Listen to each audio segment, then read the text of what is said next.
มื้อนี้บ่สมบูรณ์ก็เอาวิวอ่างน้ำซุยมาฝากทุกคนให้ทุกคนได้เบิ่งว่าอ่างน้ำซุยเมืองจำพรนี่เป็นแหล่งท่องเที่ยวอีกอันหนึ่งที่ว่าขึ้นชื่อลือน้ำของเมืองจำพรมันก็เป็นอ่างน้ำขนาดใหญ่ที่สุดของเมืองจำพรเลยมันมีเนื้อที่ความกว้างก็เป็นหลายกิโลเมตรอยู่ได้ท่านผู้ชมทุกคนสังเกตเบิ่งมันเป็นอ่างน้ำที่ใหญ่แล้วก็เป็นแหล่งท่องเที่ยวที่ว่าขึ้นชื่อของเมืองจำพรจักหน่อยแหละสิพาท่านผู้ชมเบิ่งหม้องเขาเจ้ามักเที่ยวนะหม้องระบายน้ำอยู่ทางหน้าหน่อยหนึ่งนี่เมื่อมาฮอดน้ำซุยสิ่งสำคัญที่ขึ้นชื่อลือน้ำก็คือจุดนั่งชมวิวนี่แหละเป็นจุดหาดน้อยๆแต่ละจุดนี่เป็นบ่อนนั่งชมวิวชื่อว่านักท่องเที่ยวเข้ามาเที่ยวนะระบบการจัดสรรมีอย่างกะสะอาดดีเลยถ้าทุกคนเข้ามาเที่ยวมาชมจะเข้ามาแวะชมวิวแล้วก็เบิ่งหาดอาหารนี่แหละท่านผู้ชม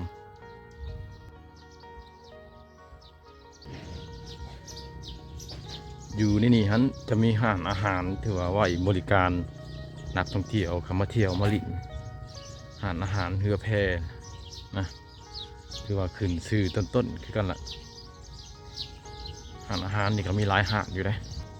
ถ้าว่าบ่มักนั่งห้านอาหารกับนั่งห้านแบบธรรมดานะแบบ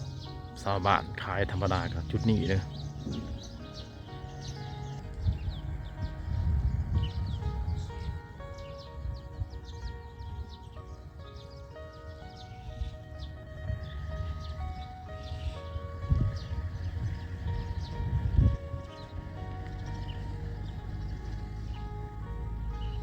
อ่างน้ำซุยนี่ถือว่า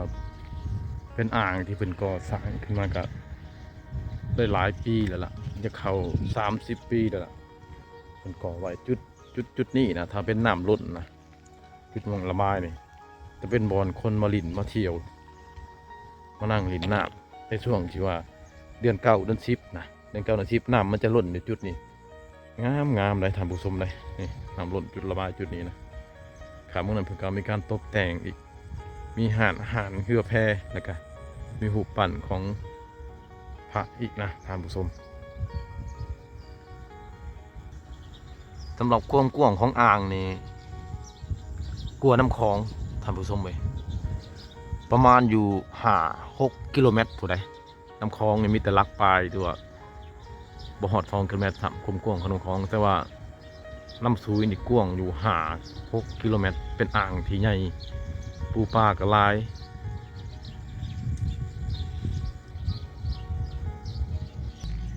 เขามาทางเดินก็จะมีแบบห่านตำสมแล้วก็ห่านปิ้งปลานะปิ้งปลาน้ำซุยนะ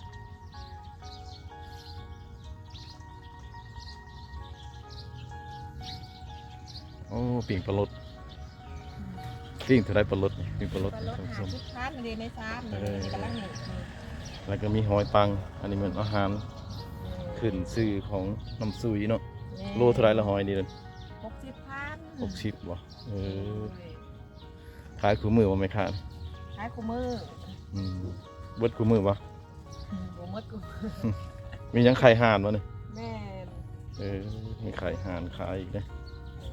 อันนี้เป็นหอยปังหอยที่ขึ้นชื่อของน้ำซุยไม่ขาก็งามๆนะไม่ขากันนะบ้านไหนไม่ขา บ้านโดนแยงเฮานี่แหละ บ้านเราแย่งบ่ โดย ไม่ขาใจดีโดยมากินต้มหอยปิ้งปลาอยู่ซุยเด้อทุกคนมาถือว่ามาแวะได้ห่านซื้อยังเกาะซาวยังหานางปลาห่านซาวปลาบ้านเราแย่งมาเด้อปิ้งปลาลด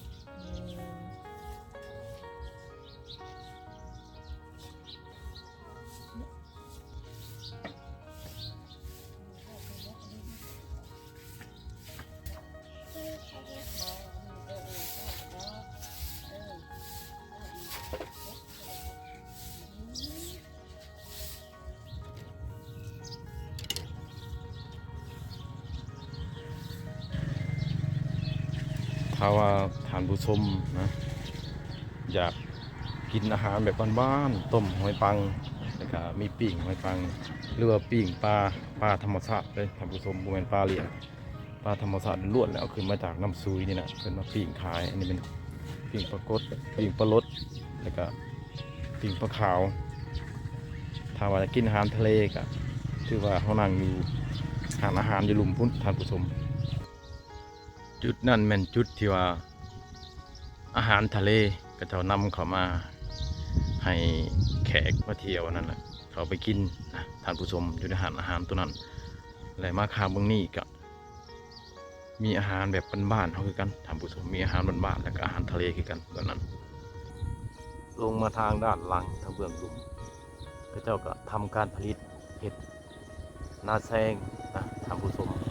คือจุดหลุมนี่เห็ดนาปีบ่ได้เพราะว่าช่วงยามฝนเนาะน้ำจะท่วมแถวหลุมเลยนะ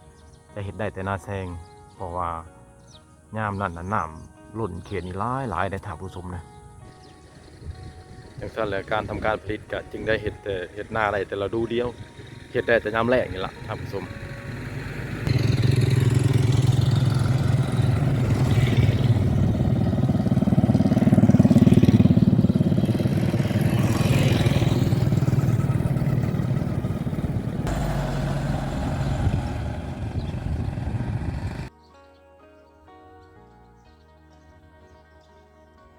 มาฝั่งเบื้องนี้ก็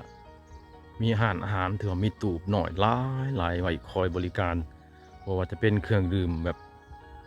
หลายๆนะท่านผู้ชมเป็นเหล้าเป็นเบียร์แล้วก็เครื่องดื่มอื่นๆนะอันนี้เป็นอาหารเพื่อแพปลาเด้อท่านผู้ชมส่วนหลายมื้อนี้จะเป็นแบบปิ้งปลาคอเผาปลาคอเขียดนี่ปลาคอธรรมชาตินั่นแหละเพิ่นจะเอามาเผามาปิ้งทุกๆห้านจะมีเผาปลาคอแล้วก็ปิ้งปลาคอนะคนไว้อันนี้ถือว่าเป็นเมนูห้องมาจากต้มหอย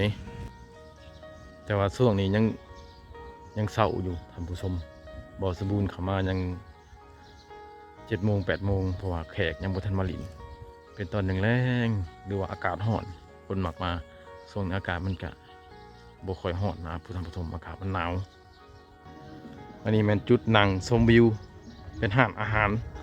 คือว่าห้านใหญ่ที่ขึ้นชื่อมีเครื่องดนตรีเสพอีกนะเป็นจุดชมวิวจุดยอดคือกันนะยามกลางคืนเพื่อนจะเปิดตู้ดอกอยู่จุดนี้มีน้องห้องมาห้องเพลงนั่งชมอากาศเย็นๆ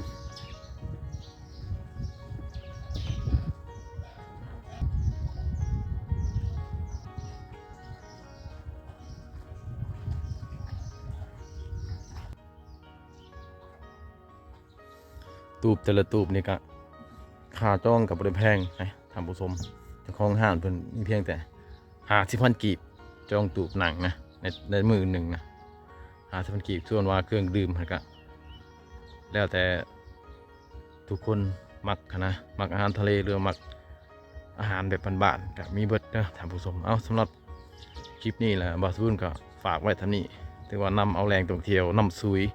มาฝากท่านผู้ชมให้ท่านผู้ชมได้เบิ่งได้ชมแล้วก็บางเทื่อว่ามีท่านใดที่ว่าสนใจอยากมาเที่ยวนะก็สามารถเข้ามาได้นำซุยเมืองจำพรถ้าเส้นทางก็มาก็ง่ายได้ท่านผู้ชมเอาสำหรับคลิปนี้บอสบุญลาก่อนเนาะท่านผู้ชมเจอกันใหม่อยู่ที่คลิปชนบทเมื่อนี้กำลังสิเดินทางออกชนบทเด้อท่านผู้ชมอย่าลืมกดไลค์กดแชร์กดติดตาม